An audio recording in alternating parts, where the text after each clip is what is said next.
Well, good evening, everybody. Good evening. Welcome to the 6th day of Advent. St. Nicholas Day. It is St. Nicholas Day. Did you know that St. Nicholas was not from the North Pole? Where was he from? He's from Turkey. Not kidding. That's really true. That's nowhere near the North Pole. He was a saint in Turkey, and I don't know when he moved up to the North Pole, probably for the good weather, but yeah. No, on the 6th day of Advent, on the 6th day of December was his saint day, and St. Nicholas was world-renowned for doing good things for people.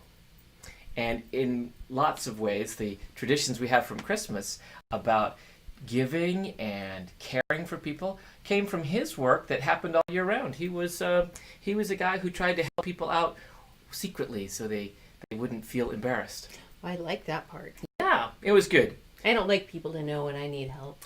I know, that can be hard sometimes, but we all need help. So sometimes it's good to ask, or at least good to receive. Right? Right.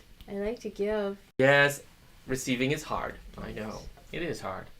Well, at least maybe you'll receive this story from us. We've got a couple things for you tonight. First of all, our Advent calendar. And Yay! today, number 6, is this fabulous starfish. It's not a starfish. It's not a starfish? Perhaps it is it's a humped starfish. It's a camel.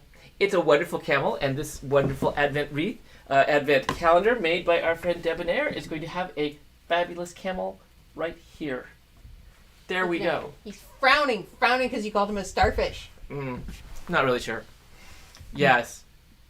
Oh, we've got Samantha's joining us, and Susie's with us, and they like camels and starfish, and Bruce likes St. Nicholas. He knows about goodies and shoes. That's exactly right. That's how it came to be. Well, we also have put an ornament on the tree. Would you like to say about the ornament? Yes. It is just above Errol, and it is a heart of gold. Today's story has to do with giving and repaying debts and paying it forward. So I thought a heart of gold would be a good one. Very for today. good. Well, excellent. Well, without much ado, let's go right to our story, which is Silver Packages by Cynthia Rylant. And it only has one picture, but we'll show it to you when it's time. You want to start? There's a couple pictures. Go ahead. Silver Packages. A train comes through the mountains every year at Christmas time. And though it doesn't have antlers, nor does the man standing on its rear platform have a long white beard, it may as well be Santa Claus and his sleigh for all the excitement it stirs up. People call it the Christmas train. Christmas train. I like that idea. And it has been coming to them for years.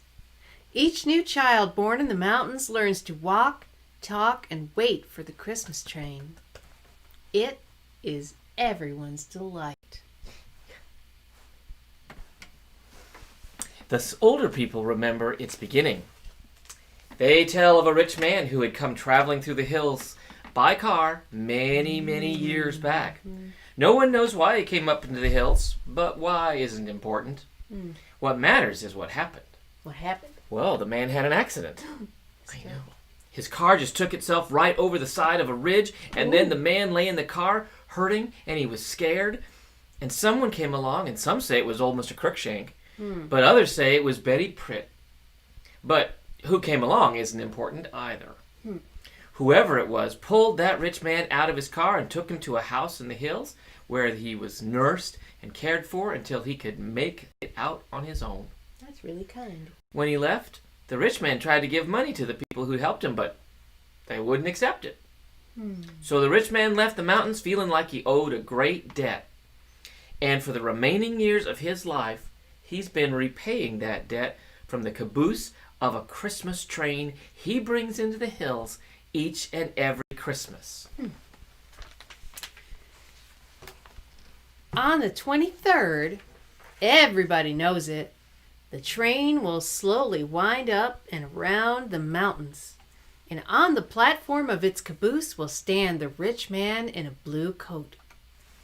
He will toss a sparkling silver package into the hands of each child who waits beside the tracks, and for some, it will be the only present they receive.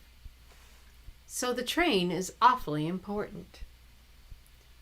One year, a boy named Frankie stands beside those tracks and waits for the Christmas train. It is very cold, and a lot of snow has come down the night before. Frankie's shoes are thin, and his feet hurt badly from the cold. But he is determined to wait, even if his feet and all the rest of him turn to ice. Now, this particular boy wants a particular present. Not just any present tossed from the back of that train, a particular present. A doctor kit. Oh. Yeah, he's been waiting for it. He's been waiting for it beside the tracks. The train finally comes, noisy and steaming and scary. It's so big, but everybody loves to see it, and they cheer and they clap, and some of the mothers even weep to see it come. Frankie stands there at the tracks, praying for Dr. Kit till he sees the caboose slowly coming up. And then, just when it's past his nose, he shouts and he waves and he runs after his icy feet aching. And from the rear of the platform, the rich man in the wool coat sees him. "Merry Christmas," he calls. And he tosses into Frankie's hand a sparkling silver package. Frankie stops running. He is out of breath, so he can't yell a thank you. He can only hold tight to his gift and wave to the man and the train disappearing into the mountains. Frankie carries his package home and puts his own name on it, and he sets it under the family Christmas tree, and on Christmas morning, he opens it. It isn't a doctor's kit. It's a cowboy holster set and 3 pairs of thick red socks. Frankie looks at his mother and at his father and his brothers and his sisters, and he tries not to cry. He wears the socks all winter, and he plays cowboy set all year, but he dreams of a doctor kit. The next Christmas, Frankie waits again in the cold for the Christmas train. The socks still fit him, so his feet are warm, but his fingers are cold and hurting. He waits at the tracks and prays for a doctor kit.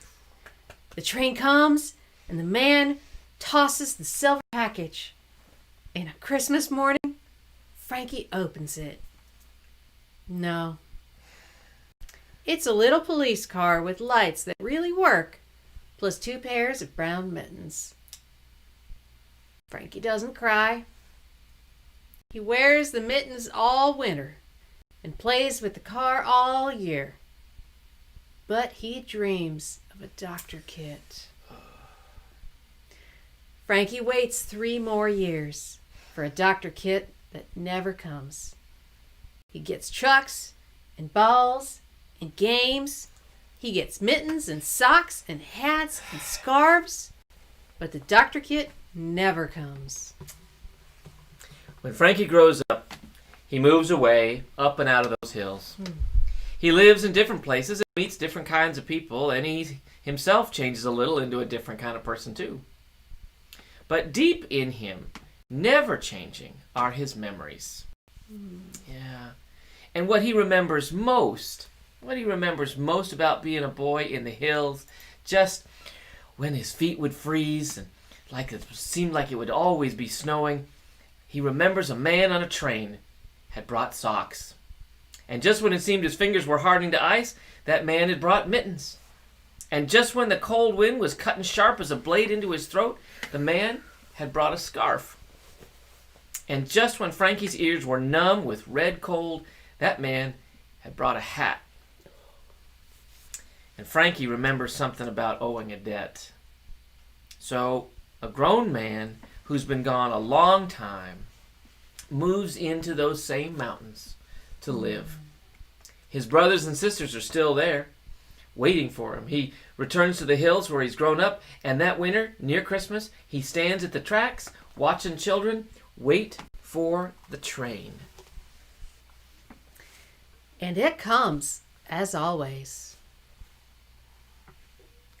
The grown man watches the steam engine move toward him, watches the caboose roll by him, and he nearly runs after that train. So strong are his memories.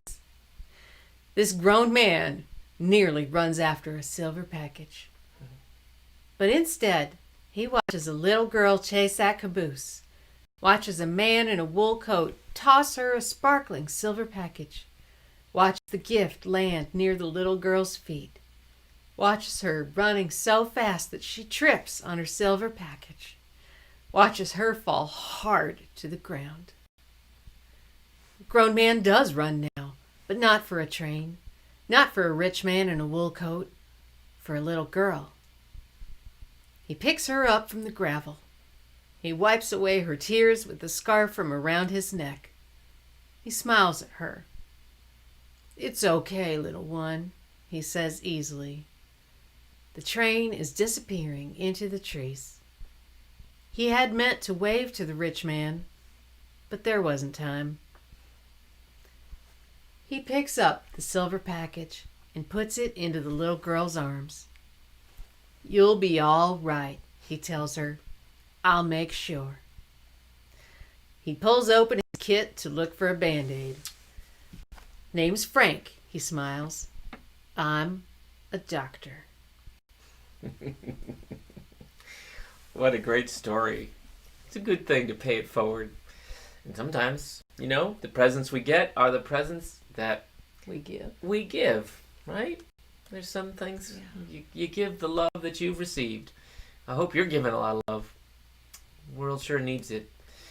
And that's the power of a good story, is that even if I didn't grow up in those mountains, or I didn't get that silver package, boy, I sure remember packages that changed my life and made me who I am.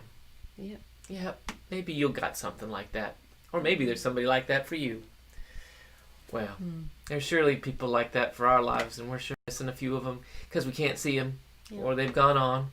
Yeah. But we remember the gifts they brought us. We'll always remember their singing, and they're sharing stories with us, and lots of presents.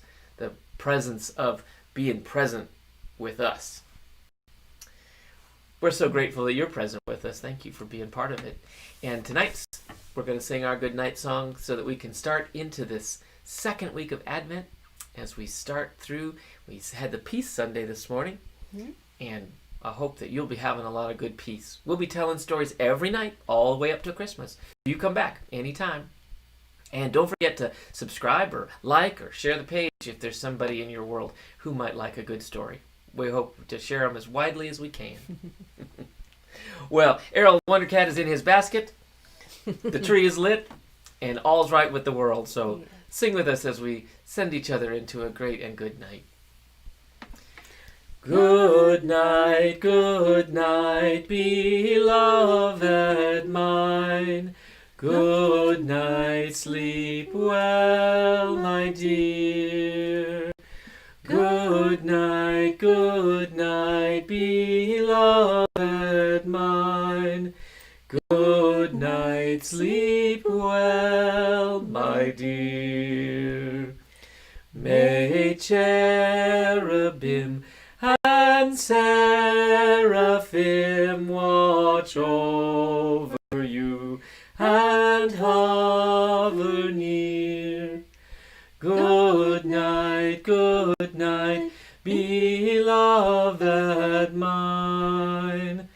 Good night, sleep well, my dear. Good night, all. We'll see you tomorrow.